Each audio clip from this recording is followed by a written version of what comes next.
lost name, culture, foodways, all the things that are dear and familiar to us, family. We have to knit ourselves together again. We are not well, as Naeem Akbar says. He said, racism has made us crazy, and it's made white people crazy too. And so we start with heritage, and we move on to spirituality. You have to have a relationship with the divine. Then we move on to stress. How do we manage our stress? That's something that we have to learn how to do really well. And you have a new way forward. And it's really through that. That's the curriculum that we have for adults, for the mentors we were training, that we're now recalibrating for young ones. And when Sean Dove, who you met last year, from the Open Society Foundation, stepped forward and said, Susan, send me a proposal for $400,000. I was like, oh my God, we're going to make money for the Rising. Yes, we're going to go to Florida. He said, that's not one of the cities.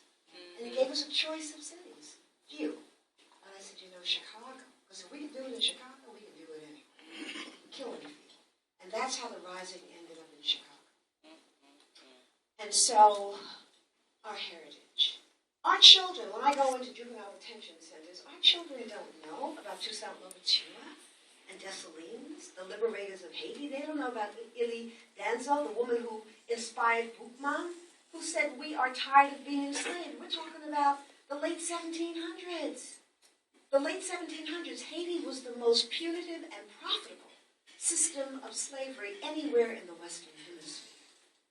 And those Africans who had no weapons, who couldn't read or write, said we're tired and we're going to fight for our freedom. They knew something that we don't know. Lest our feet stray from the places our God may be met. They knew that with spirit, they brought that African essence with them. That the Holy Spirit and the ancestors were undergirding them, and if they put a plan in place and kept spirit in front of them, that the way would open. And so they fought. They fought against Napoleon's army, the fiercest army on the planet. Kicked their behind. Sent them humiliated back to France, backed up by the Spanish fleet and the British. They came and the Africans won. It is the most amazing story of our history. And to read that, you want to look at Randall Robinson's work. And the name of the book is Haiti, An Unbroken Agony. Haiti today is the poorest nation in the Western Hemisphere. Why? Because they what? Made them pay reparations over all those years. And so they fought. They fought for 13 years, those Africans did.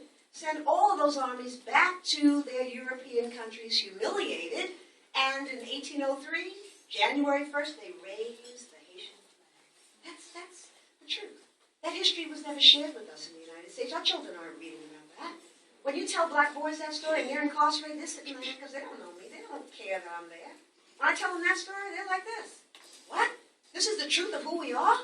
Warriors, not against one another, right, but against a system. Right. Against a system that doesn't want us to advance. That's what you have to war against strategically.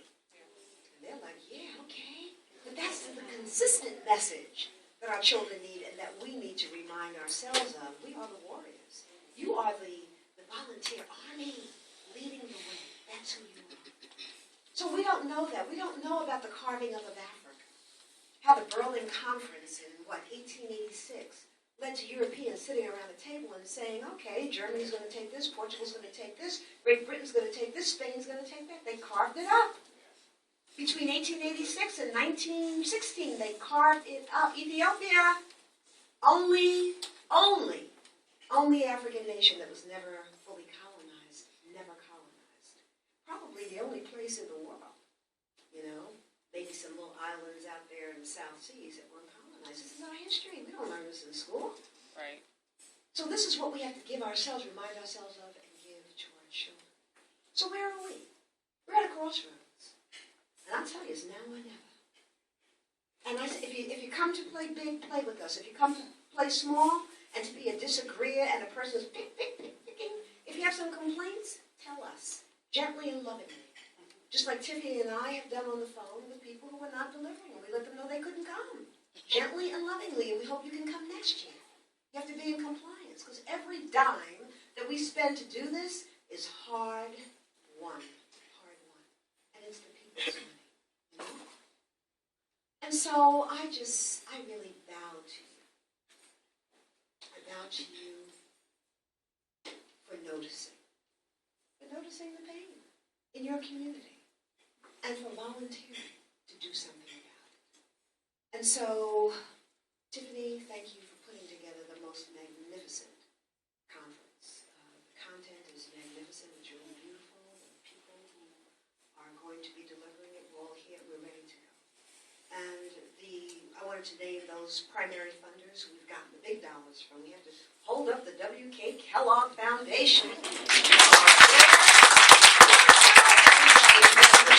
Racial healing, because there are a lot of people who never, and I say to the team, and not everybody understood this, we don't use the word empowering black boys and black males. And they're like, why? We should use that word. This is why not everybody can move forward with us. Right.